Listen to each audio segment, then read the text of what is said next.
Hey, what's going on, everybody? It's Mr. Gameplay Goodness himself, Original Gamer StevieStrow here with you, and I am joined by none other than MiRo up here, Mr. Michael Rowen, extraordinaire. I don't know any single word we can use to explain him, but I am trying to trend MiRo, so we're going to try to go with MiRo's, kind of like a J-Lo thing. MiRo, Mike Rowen. Mike, thanks for doing this interview, and thanks for taking your time with us today. Glad to be here. Glad to be here.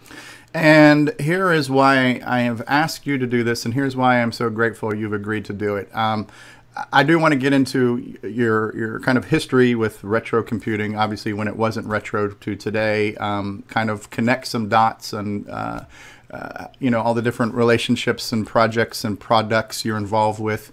But I really want to focus on your audio and video productions because I find them to be just astounding. You know, you have done a few segments for the CoCo Crew Podcast in the past. I think one of the first ones I remember was you submitted a segment when they had a discussion about printers.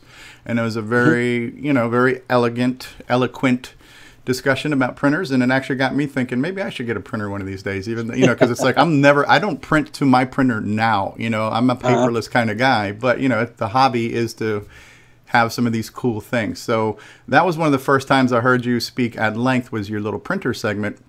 And of course, you've started doing commercials for CoCoFEST, and those were really cool. And then you have done commercials for products. And I mean, the commercials for the products you've done, it's like, and especially for some of the games that I've seen, I'm like, dude, I've played that game, and your commercial's a lot better than that game is. But you've done such a good job on promoting things, and they're so well produced. But one of the ones that is actually not only a good game but a great commercial, one of the most recent ones where you did Shock Trooper. Oh, that was fun. Yeah, that was a neat piece, you know, and that was like a movie trailer. It was literally like listening to a movie trailer. You know, and then of course there's like the Farfall theme. There is, which is how we've been closing a lot of the podcasts. So there's a million things you've done, and I just think that the quality of your work and the artistry and the imagination and everything else, these are stellar productions. And so, thank you.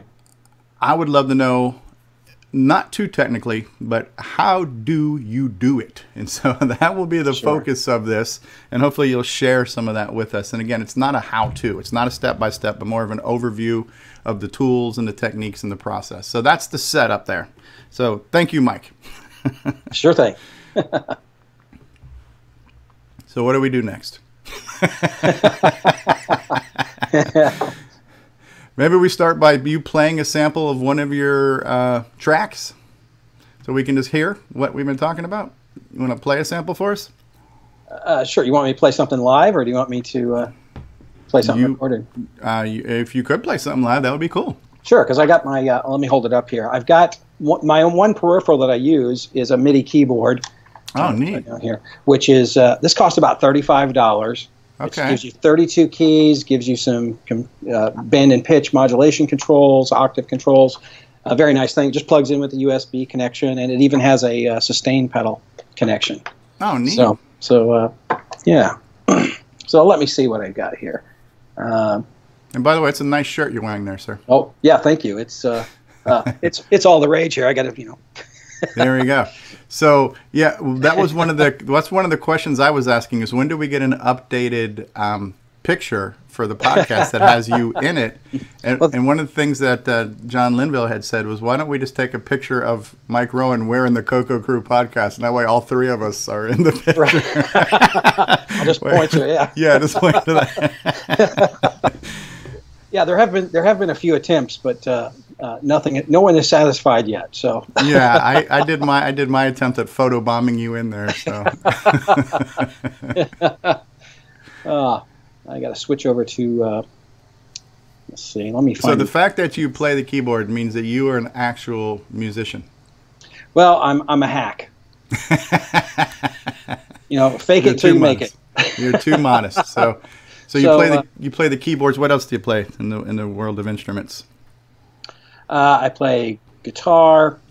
I play bass, drums. Keyboards. I've tinkered with the violin now and then. Wow. That's a difficult instrument. So I'll need to jam with Boise Pete. He's a great violin player.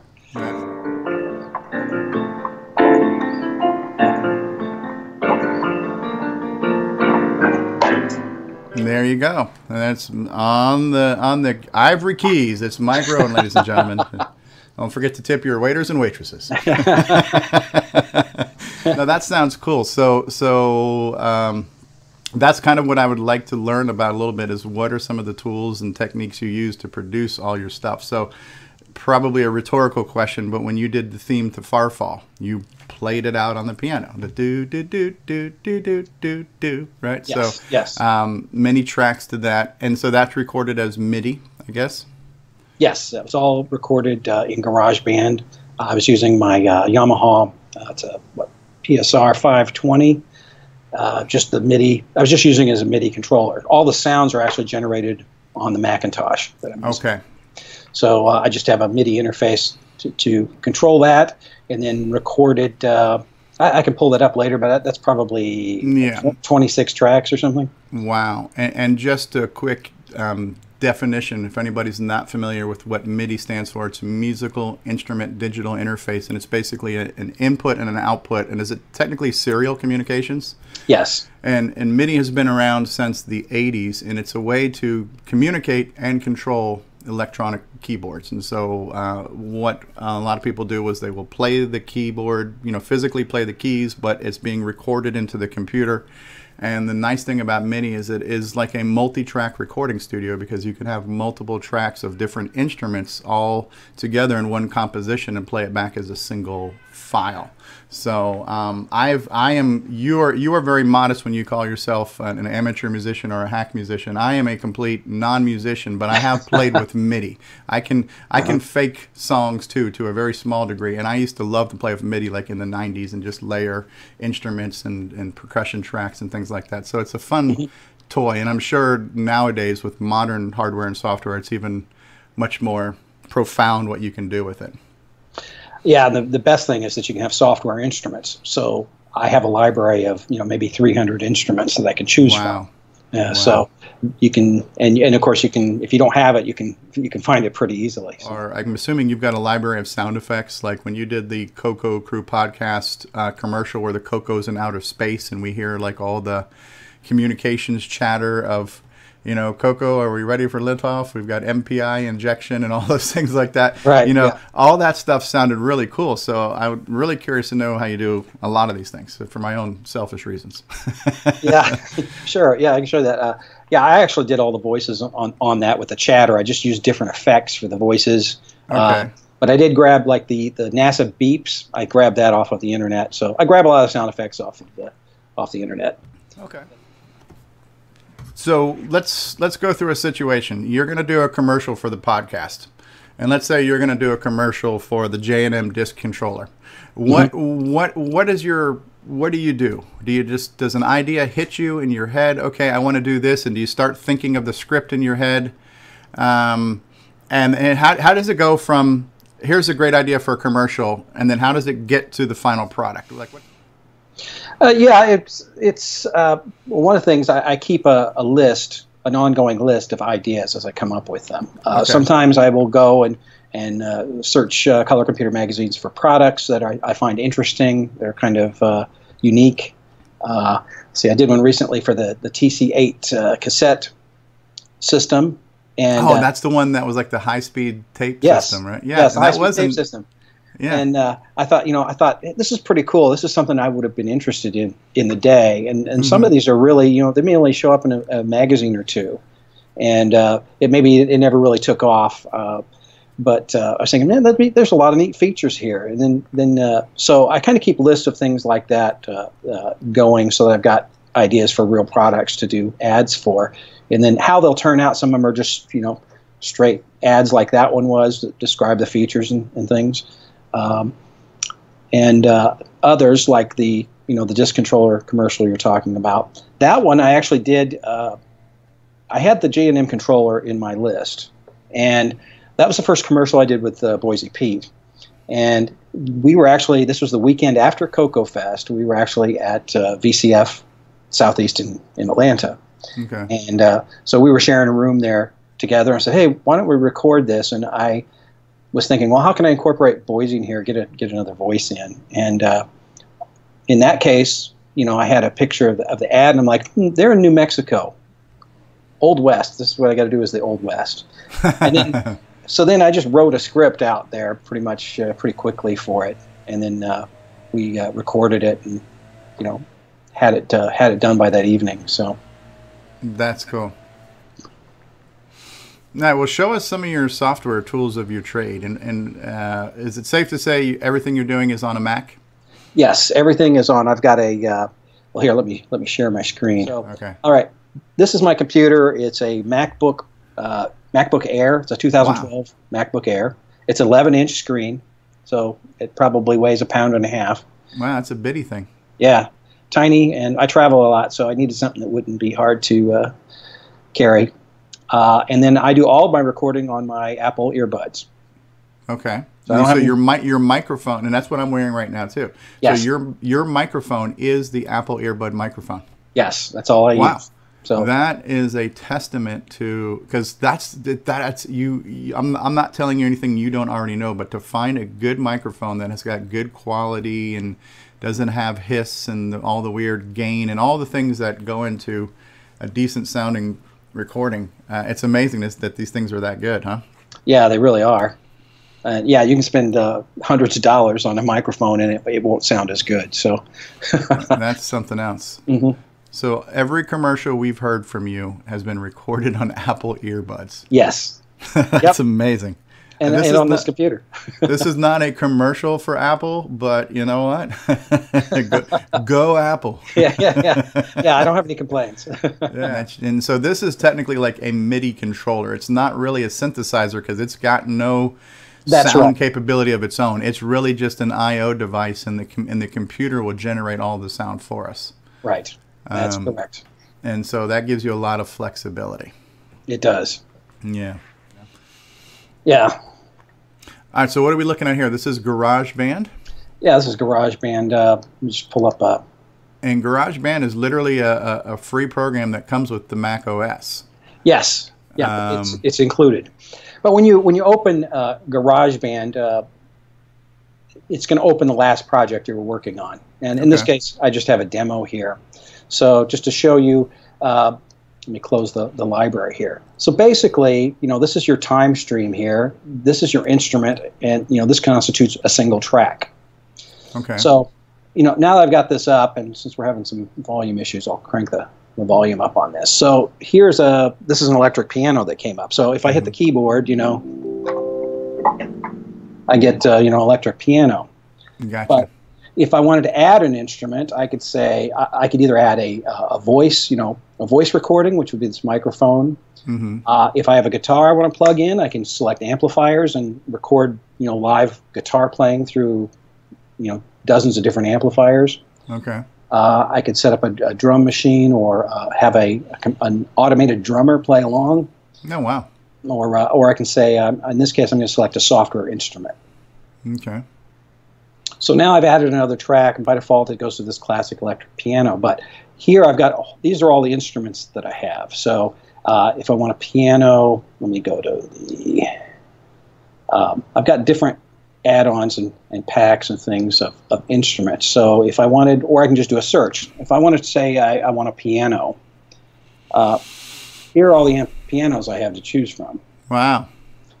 So if I want here's the orchestra Steinway piano. So nice. But I still have the electric in this track. So if I want to record, it just works like a tape machine, basically. Let me see if I've got a count in. But you've got things like I can turn a metronome on or off. Okay. You can let me just do a recording. So you.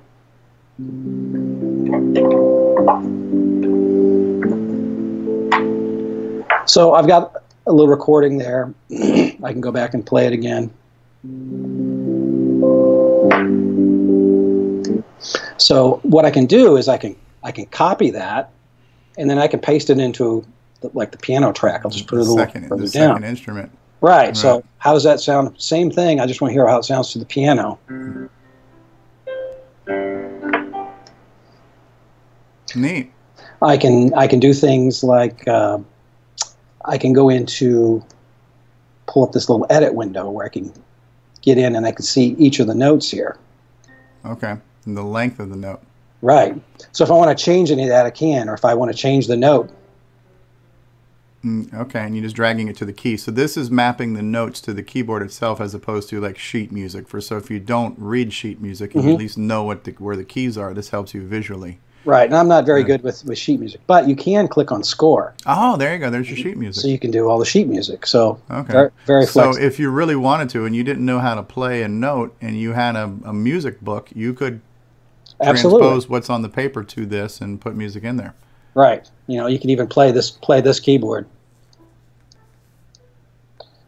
That's neat. You can also do things like transpose. Like let's say we wanted it in a different key. I can just transpose it up. Okay. You know. And that's how many steps notes. You're going up. You're going up 5 steps. And 5 steps. What is it? 7 steps for a whole octave? It'll go 12. 12 because you count the black keys too. Right? Yeah. Okay.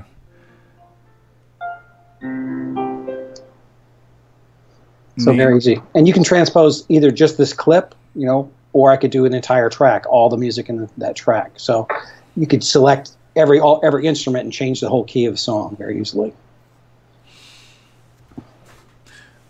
That's cool. So one way to get part of your recording is just to actually physically play them on a piano type keyboard. Yes. You could also grab a MIDI file from the internet and drag it and drop it into GarageBand. Boom! It'll throw all the tracks and all the parts out there so that you can play with them. And does GarageBand have some type of mapping to know which instrument to link to each track based on like general MIDI data or something like that? Yeah, there's some standards. There's a couple of standards that most people comply to. Every once in a while, you'll pull one in that's just kind of crazy. And you just have to tweak that instrument for that track. But of course, once you've got it in there, you can just select any track, and if if I don't want it to be the piano, if I want to change it to banjo, right? Then I can do that. I'll just select that so we can only hear the banjo now. That's neat. That sounds really freaking good. Yeah. Because one of the things I had noticed was, on one of the episodes of the podcast, you had like an electronic version of the Farfall theme that sounded more like video game music, and it was really cool sounding. Yeah. And then towards the middle of the song, then you hear like the thunder kick in and everything else. I'm like, oh man, that's the same MIDI track. He just changed the instruments. Everything came in at exactly the same spot. Right. That's not cheating. It's just taking advantage of what MIDI allows. So. And the other thing that you can do besides doing the MIDI is you can pull in any audio, and GarageBand comes with loops, which are just samples of music. Okay. Like this is 8 beats of acoustic guitar, So if I wanted to pull that in, I could barely hear that, but yeah, okay. Okay, I'll just drag it in here. Kick the volume up on that now. See if you can hear that. Yeah. So you can piece together, songs that way. In fact, let me pull that up. That's kind of like sequencing, basically. Yes, that's it. So you've got. If I wanted, I can sort by instrument. So if I want to. Nice. So you can, pull in a little bit of organ.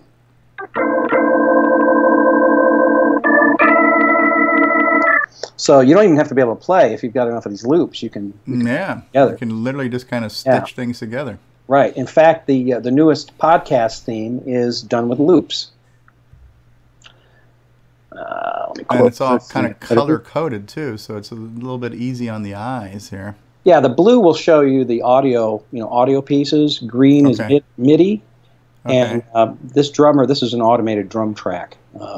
So you can control, you can select different kinds of drummers. You can control whether you want it to be simple, complex, loud, soft. So it dynamically drums to the Yes, music? right. Oh, wow. It's like having a drummer. Yeah, it is really amazing. Sometimes I do the drumming. Sometimes, like in this case, I just use the drummer because it's so good. Wow. So here, this is all loops from. So here, I'll just select this track. Here's the guitar.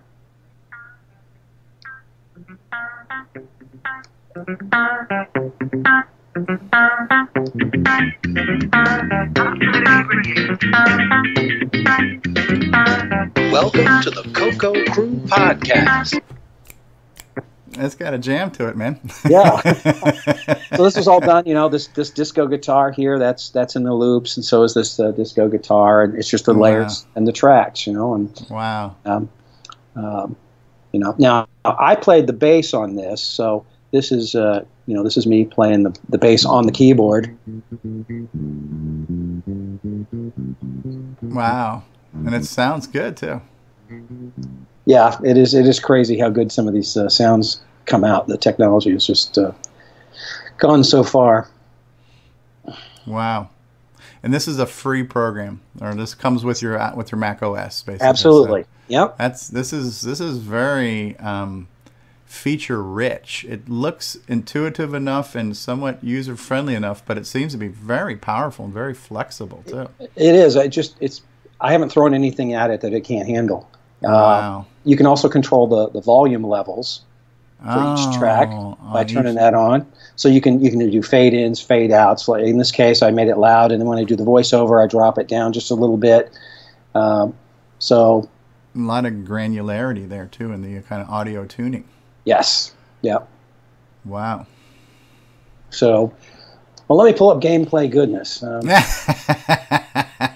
That was a shock hearing that, because I'm just thinking to myself, wait a second, that's my voice. What am I doing on this show here? And then it just turns into a song. Yeah. And it was really clever how you found the cadence of just those three words, gameplay goodness, and you just turned that into a beat. Doom, doom, da, da. Yeah. You know what I mean? And this is a good example of you want to know how the process. I mean, sometimes I'll plan the things out and I do a big script, and or it'll grow over time. Some of them come really quickly on the spur of the moment. Some I kind of put on the shelf and work with for a while. And now in this case, I was saying I need to do an ad for ogStevieStrow. So I thought, well, it'd be cool to get your voice in there, or at least get you talking. So what I did is I went to YouTube, and there are utilities that you can get on the web that let you pull the audio down from any YouTube video. Okay. It has to be 15 minutes or less. Okay. So I found one that was 15 minutes or less, pulled it out, and turned that into an MP3. And then I pulled the MP3, just dragged it into GarageBand, and then I cut out segments that I want. So I was listening to that, and that's exactly right. I stumbled onto you saying gameplay goodness, and it had the perfect rhythm. Yeah. So that was kind of what built the whole commercial right there. So I cut that out. I'm like, oh, that's great. I got to turn this into a song. and something I never would have thought of myself. But now that you've done it, it is a catchphrase. It's like taking on a life of its own. Yeah, I just thought, this is too good to be true. So I got this track, and then sometimes I cut the off. Yeah. So that's repeating, and I thought, okay, I want to get something, I want to transition. So to begin with, I'll move this out of the way here.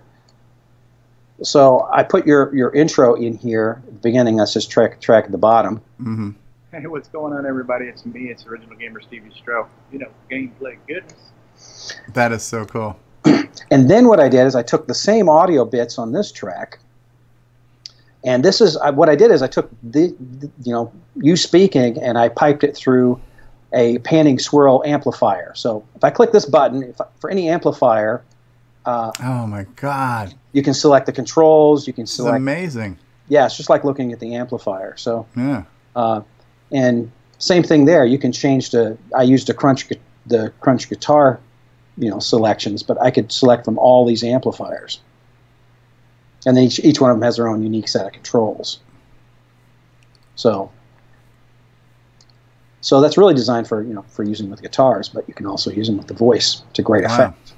So here's what this sounds like through the amplifier. Yes. Gameplay goodness. So it's just being played through an amplifier. Okay. And then, but when you mix them together, it gives you that good edge. Gameplay goodness. Yeah, it's like harmonizing with an effect. Yes. Gameplay goodness. So it keeps the clarity of the original, but it gives it more depth. A little punch, a little bit of a crunch to it. Yeah. So the next thing, once I did that, and I had the audio, I needed to add drums to it. So is this an auto drummer, or did you have to kind of manually do the boom, boom? No, because of the specific timing, it would have been much more difficult to change the measuring and everything to match perfectly. It's just easier to play, to just drum on the keyboard. Okay. So. Gameplay goodness. Gameplay goodness. That sounds so good. Gameplay goodness. So I only recorded like 2 measures of drumming, and then I just repeat it. Yeah. So just copy it and repeat it. And then just to add a little more to it, and then I added some, a little bit of hi-hat and stuff in here. That's this track here. Okay. Gameplay goodness. Gameplay goodness. Gameplay goodness. Gameplay goodness. That's neat.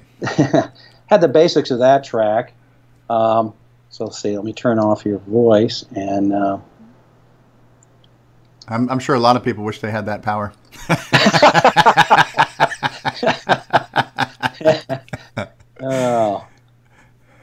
So let's see. So I added some piano to it. That's this track here. Yeah. Now, was this you again, or is this some of the that's stock footage? That's just me playing. And I threw some organ into it. It's a great little track. And then this is me playing the bass in here. So add that in.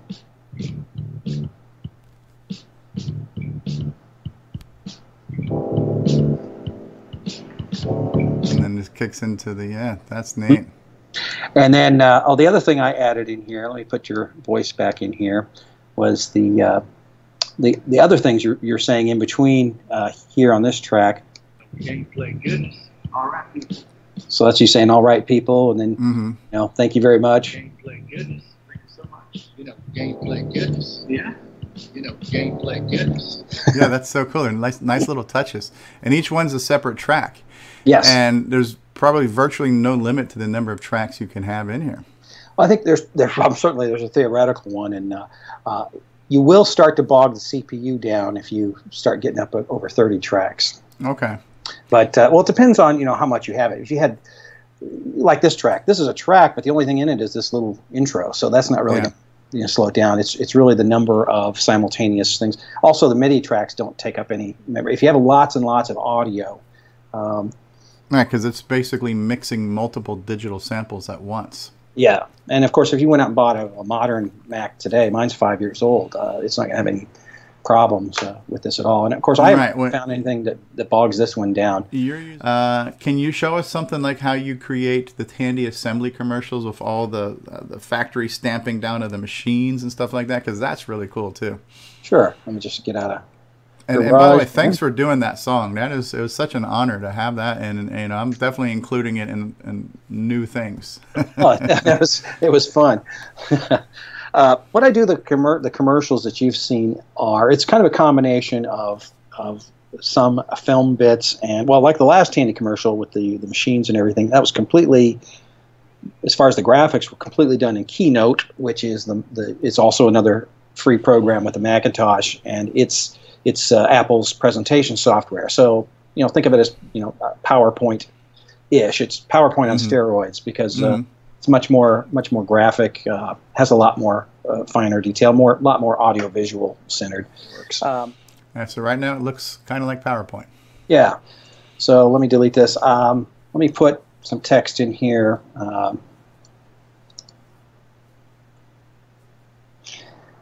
And just like any other program, I can change that to change it to a different. Let's give it a Tandy Assembly look.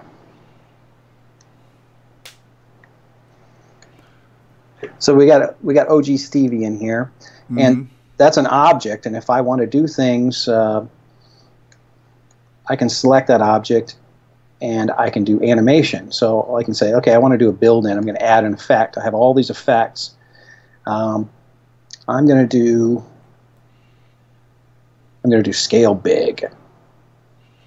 So this is like what video editing software lets you do with overlays and stuff.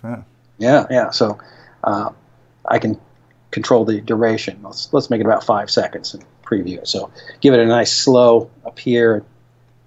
Neat. So I can control that. I can also do things. I can add effects like I want to move it. So I'll move it down here to the corner, and then I can say, well, how long do I want it to take it to move? I'll make it take 1.5 seconds to move. If I preview that, then so each of these steps becomes an order. So you have a build order. So the first thing it does is it does the big scale followed by the move. Okay. So you can rearrange those if necessary. Yeah. So if I play it now, it will comes into play. I think I've got some. Oh wow. This is better than any video editing program I've ever used so far. Yeah, it's really. Go ahead. I'm already coming up with ideas how I can do like intro videos and stuff, Right. Or let's say I've got, here's a coffee pot I pulled off of the web, just a PNG file. So I'm going to drag it in and pop it in here. So I can do all the same things, by each object. So I'll add a built-in effect. We'll move it in like that, and then I'll add an action to it. I'm going to do a rotate. Oh, that is so cool. So I want to rotate it 360 degrees for 3 rotations. Wow. So you're giving me so many ideas. Right. So like, the space commercial where I had the CoCo and the MPI and everything else, it was all done with these. I just had a starry background, and I just had, have the objects appear and track across. And then since you can create the movement and how long the pause is between the movements, it's very easy to, create those animation effects. Wow. And now a lot of that artwork is custom artwork. Like when you've got the CoCo and the MPI, where did those come from?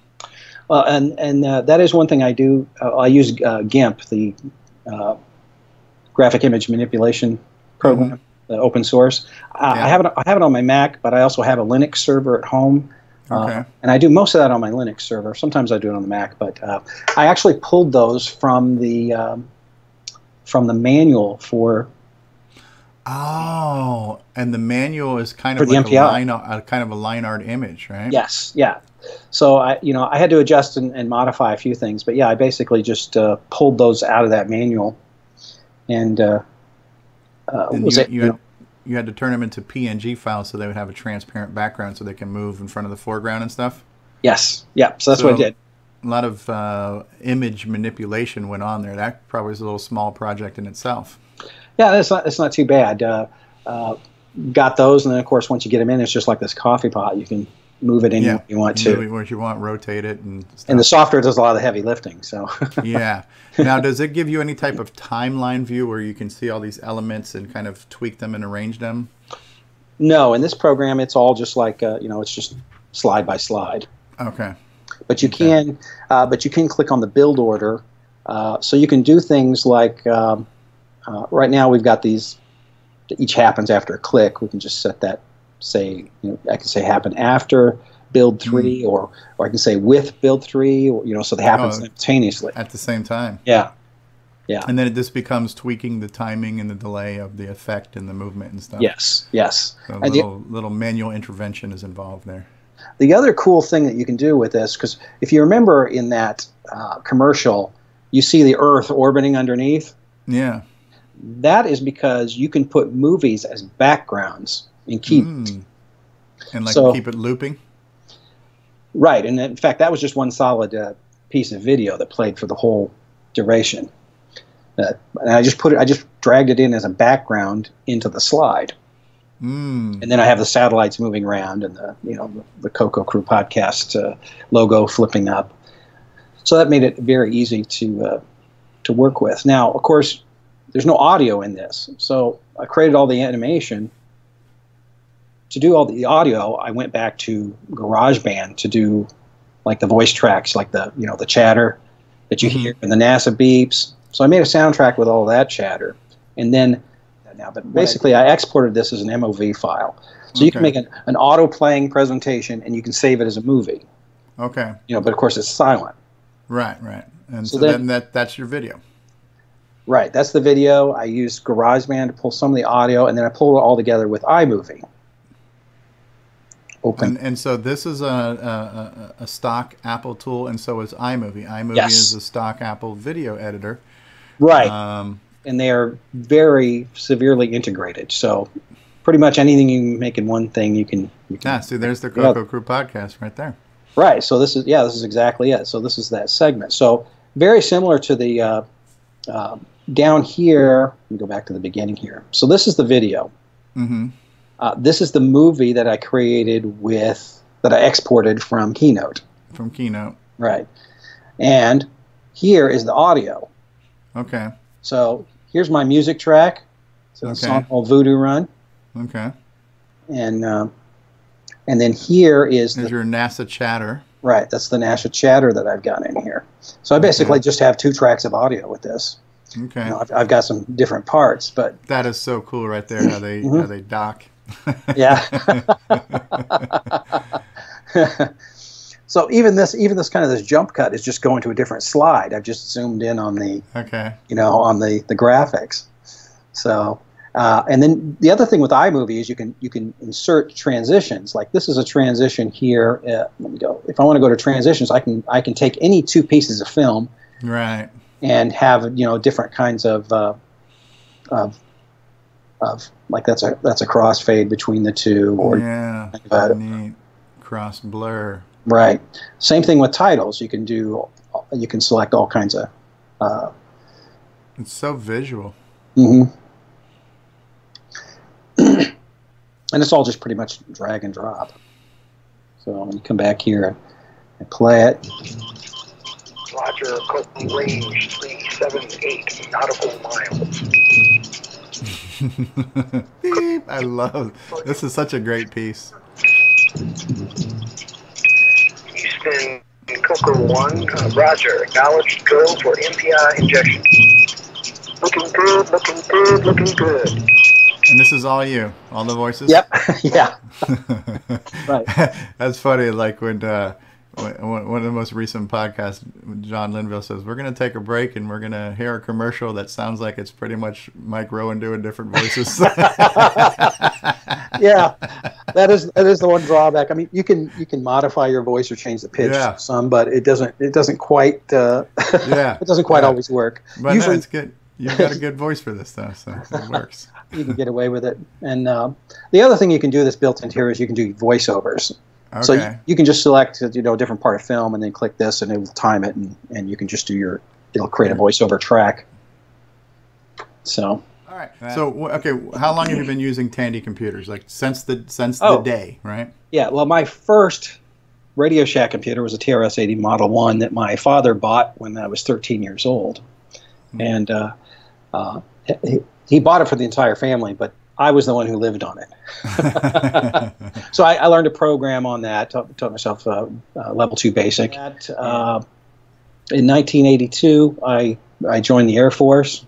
And I couldn't take my computer with me, unfortunately. So I bought a ZX81 kit. Okay. And built that from a kit because I had a little small 5-inch TV and and that ZX81. I could take that with me on deployments and things when I was in the Air Force. Mm-hmm. So later on, when I had a more stable apartment situation, I decided, okay, it's time to get another computer, and I ended up getting a color computer 2. So pretty much everything I learned on the Model 1 translated over to the 2. Then later I got disk drive and got turned on to OS 9. And then the Color Computer 3 came out. We had OS 9 Level 2. My day job then was, and pretty much still today, is that I work with Unix systems. Okay. So OS 9 had a lot of appeal to me because it shares, it's pretty much Unix without virtual memory. You can think of it that way. So, and I actually, for time in the 80s, I think that was probably 85, 86, where I was working, one of my responsibilities was to manage terminal servers. We had a shortage of ET220s, so I brought my color computer in and ran AutoTerm. CoCo 2, so that was on my desk at work. But as I got more into managing Unix systems and communication systems where I worked, on my Color Computer 3, I had UUCP so that I could transfer files. If I was at work, I could transfer files from my CoCo to work. And if I was at home, I could transfer files from work to my CoCo. So I was able to edit things. That's basically modem transfer, right? Yeah. It's over modem links. Mm-hmm. So yeah, pre-internet. Mm-hmm.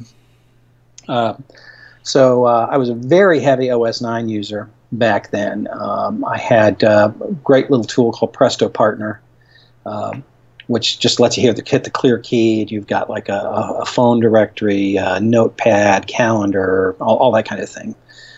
Just all in one little OS 9 program. Kind of like the widgets on a Mac now, it sounds like. Yeah. So neat. That was cool stuff back in the day. Oh, yeah. So as far as my connections with anybody, I think probably my first earliest connection was with Boise Pete. Back in the 80s, he was a member of, he was working for Microware, and he was a member of the OS 9 users group.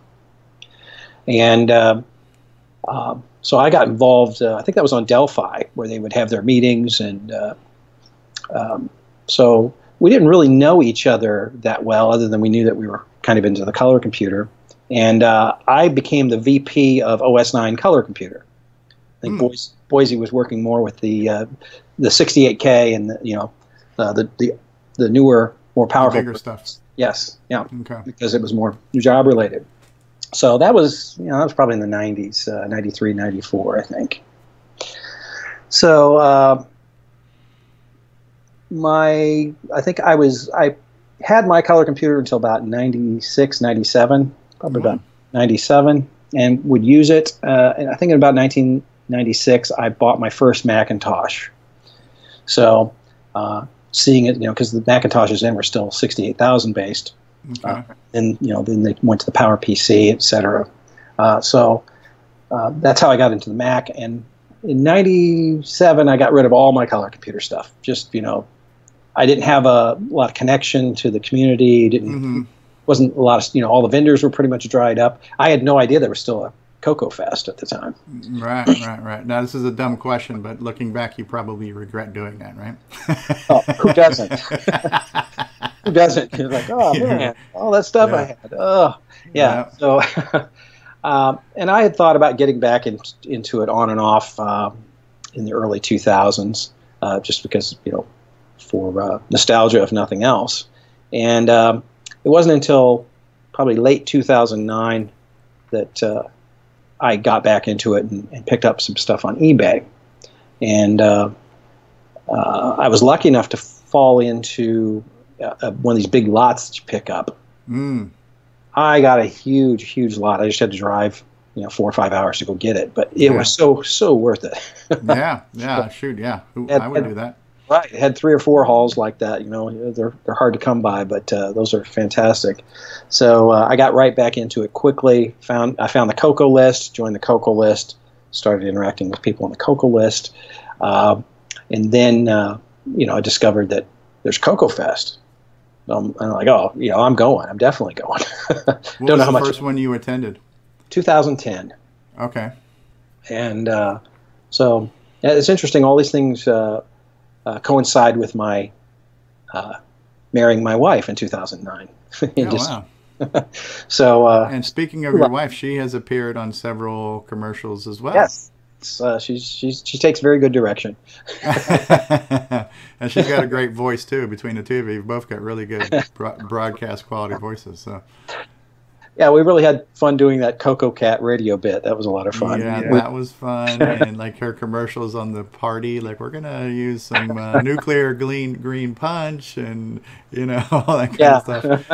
Those are great little bits.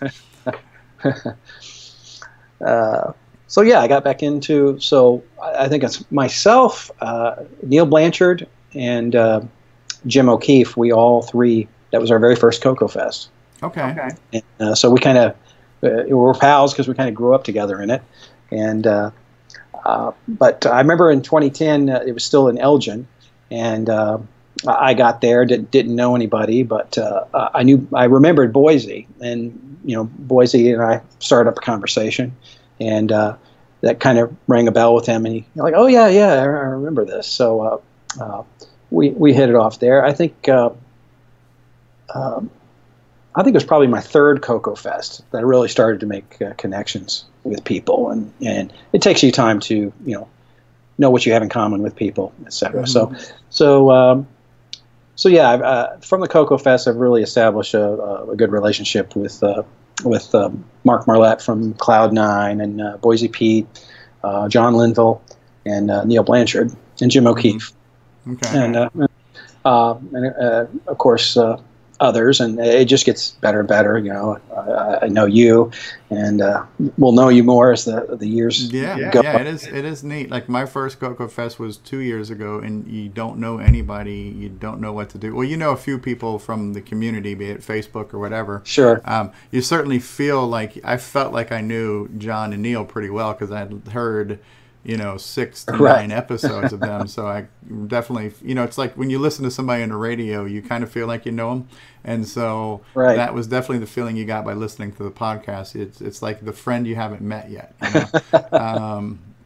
So you felt like that. And so I didn't know what to do on my first CoCoFEST, and I don't like to try to get in everybody's face and everything outside. Just like I kind of sit back and observe, and I definitely made a more conscious effort to be more proactive, socializing and visiting everybody on my second CoCoFEST, just learning from the first one. But yeah, I guess it does take a little bit of time to kind of find a groove and a momentum. I'm just not that guy. I'm not the noisy guy in the room, so I just figure things happen at some point in time, hopefully. Right. So, when Neil and John started the podcast, of course, I was a big fan and a big listener as well. And I had friend of the show. Yeah. So I started, giving audio feedback, and because I knew how to use the audio stuff on my Mac, and did the little printer piece, and was having fun with that. And just one day out of the blue, the very first ad that I did was the drug commercial. Ask your doctor if CoCo. Oh yeah, ask your doctor if CoCoFEST is right for you, right? So I just kind of did that on a whim, and I didn't really have the expectation that they would play it on the podcast, but I thought, maybe they could use it, But I just kind of did it for entertainment, and just sent friends and stuff, and they put it on, and the response was pretty universally good to it. So yeah. So I started doing a little bit more of that, and they finally just said, you know what, why don't you just join the show? Yeah, so that's great. And you do much more to the show than just audio clips. You're a contributing member. You've got a lot of input too, besides just your segments. But I think that's what we noticed the most. You're definitely one of the talking heads, but you do more. It's these little pieces that really, really stand out. And they're great pieces, and they continue to get better each time. The show would continue to be better without you, but it's definitely gone to another level with you in it. It's just all these little accents to the show, especially when you can't see anything. So when all you're doing is listening, your ears need a break, and these they grab your attention. And they sound good, they're entertaining, and they're informative, So it is definitely like nice little gold nuggets every now and then that we get to pick up these and listen to these in between the monotone discussions, Yeah, that's kind of the way I see it. It's good to shift your brain, even if it's just for a minute or two, so you can refocus. Definitely, definitely. So it's been great. So I know you're also involved in a few things. Like, were you the one that was involved with the 512K name badge? Or are you at least selling them? Yes, that was Boise Pete and I. Okay. And again, another thing that happened at VCF Southeast a few years ago. He'd been talking about that. I said, I had that same idea. I'd had some experience where I had done some. I found the font for one thing. Okay. Which is microgamma. I can't remember, some microgamma something. Okay. I found the actual font that is used for the color computer. So that was a big step there, and we wanted to get it right. And we did a bunch of prototypes. I did some in GIMP. We ultimately ended up generating a file that Boise did from Photoshop, and then we had to shop around for a vendor in China that could do what we wanted and do the prototypes back and forth, and came out with the 512K badge. Wow. And those are still available. And yeah, I bought one 2 years ago. I haven't put it on yet because I can't figure out how to get mine off. So maybe at Tandy Assembly, I'll bring all my CoCos and get some assistance and get them all badged. So. Right. Yeah, usually you can pry them up with a little utility knife, or a hairdryer can be helpful too to heat up. To melt the glue or whatever. But most of the time, I've been able to pry them up with just an X-Acto knife or a utility knife. Yeah, it's kind of like I bought a bunch of the CoCo reproduction boxes too, but I've never taken the time to learn how to assemble one yet. So they're sitting in a closet. So there's some cool things. So you were involved in the kind of designing and the production of those, which is a cool thing to have. Now, are you also involved somehow in the injection molded cartridges in some way? Or? Yes, that was Boise and I and John Linville. We pooled our money together to have those injection mold. And the cartridge was actually designed by Mark Siegel from Tandy. Oh, wow. And he provided the 3D data we needed to make the cartridges. So he designed them, and we produced them. And, of course, the big upfront expense is the mold. And they're not cheap.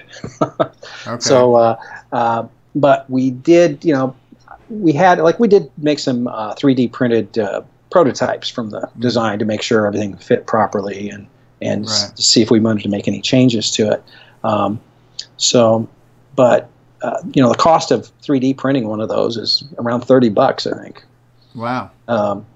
I'm sure you could do it cheaper, but it's on a part for part basis. It's more expensive to 3D print those than to have them injection molded. More time consuming too. Right. So we pulled the trigger on that, had it done, and we're really pleased with the results. It's great. The quality, is fantastic. Those things are. And what was your run on that? You guys had about 1,000 of those things made? Yes. Yeah. Yeah. And like anything else, like I haven't gotten into any of these. I know people who are doing projects and getting boards and prototypes made, and people who are selling things. There's an economy of scale when you go to have something produced, right? So if you were to have 50 of them made, your cost per unit would have been greater than getting the 1,000 of them made, right? Absolutely, yes. Right. So I would imagine right now that all of you still are probably out of pocket because you probably haven't recouped everything. You kind of have to sell all these guys to get it back, or it's a long-term investment. And so you have kind of made a sacrifice for the community in that sense. And I know John Linville is adamant about trying to get things on cartridge, and I'm in favor of it too. And and somebody might just say, well, you guys just want to get your money back. I don't think that's much as the case, because you've been sitting on that expense for as long as you have. I believe that it's really more about the community should have more cartridges, and they're there now. They are a resource. Yeah, that was it. We thought that was the biggest drawback for people developing ROM. And so the fact that this discussion still continues to happen, it just blows my mind. It's like, people, you've got a circuit board, you've got a cartridge. Shut up and make a damn cartridge. There's nothing to discuss. There's nothing to discuss. Just make the damn cartridge, and I'll buy it. Right. Yeah. If you build it, they will come, and I will buy the damn cartridge. I bought Flood It. Flood It is not the most robust game in the world, and neither is Christmas Rush, which I already bought for free, but I bought the cartridge because it's a new CoCo cartridge. How often can we say, hey, let's buy that new color computer cartridge game? it's an exciting time. Matter of fact, I was talking to Steve Bamford, Bosco, Flagenberg guy, and he was saying that he was surprised to learn that like Atari Age, and Atari Age is one of the biggest retro websites that sell stuff. They literally have to take old cartridges and scrub them and use old donated Atari cartridge cadavers to sell new games. Where we have a brand new, we've got something up on a bigger community. And it just needs to be utilized. Yeah.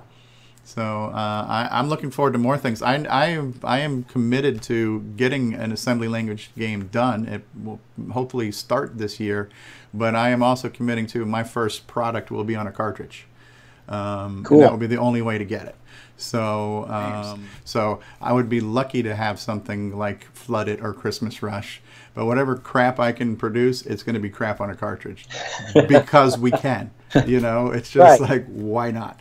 Yeah, it's very rewarding to hold something in your hand like that you. Yeah. I made that. It's kind of neat.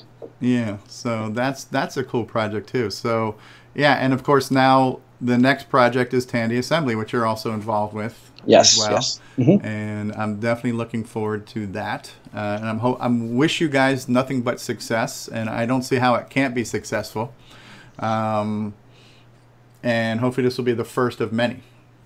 We hope so. We're really looking forward to it, and I think we're going to be pleasantly surprised at the turnout. Yeah, and the only thing I can say, and I've mentioned this on a few people posting on Facebook, you get all these people that say coulda, shoulda, woulda, and I want to go, but I can't find the time.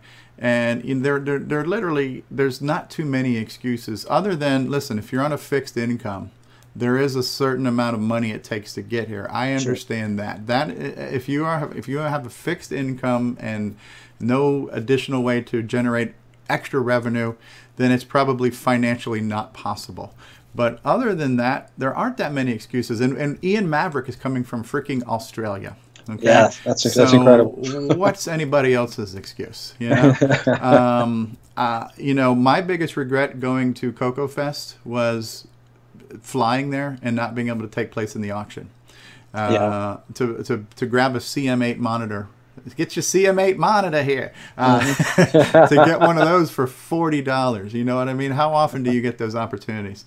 So I'm definitely driving. Are you guys having an auction? Yes, we are. No minute. Now, what are your sources going to be for donations? Is there any?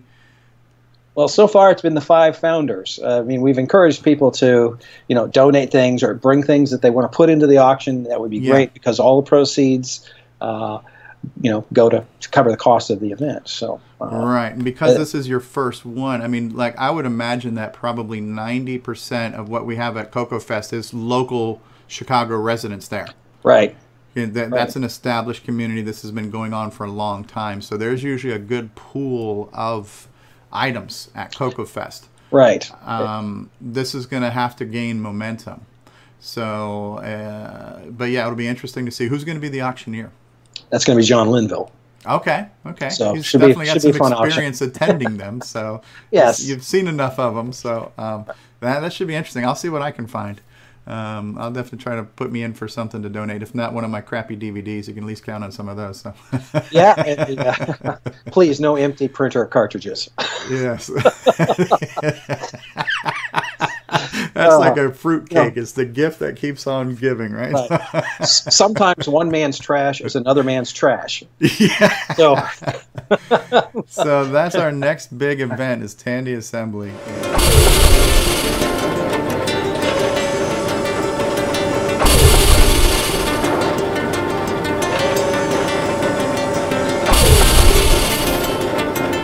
Between 1977 and 1994, Tandy and Radio Shack produced a wide array of prolific personal and business computers. Chances are you've used one. And now there's a new event designed to celebrate all of these computers in one place. Introducing Tandy Assembly. Come see your favorite computers, or maybe some that you missed. October 7th and 8th. In Ohio's first capital city, Chillicothe. See presentations by TRS-80 creator Don French. creator of Dog Star Adventure, Lance Miklas. And Scott Adams of Adventure International.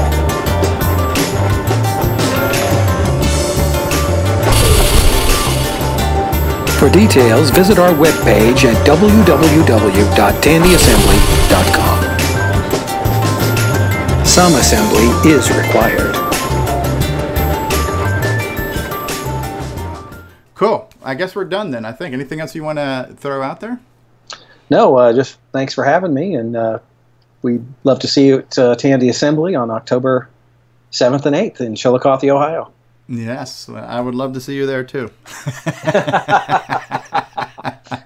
All right, well, this is Gameplay Goodness signing off with MiRo. Take care, everybody.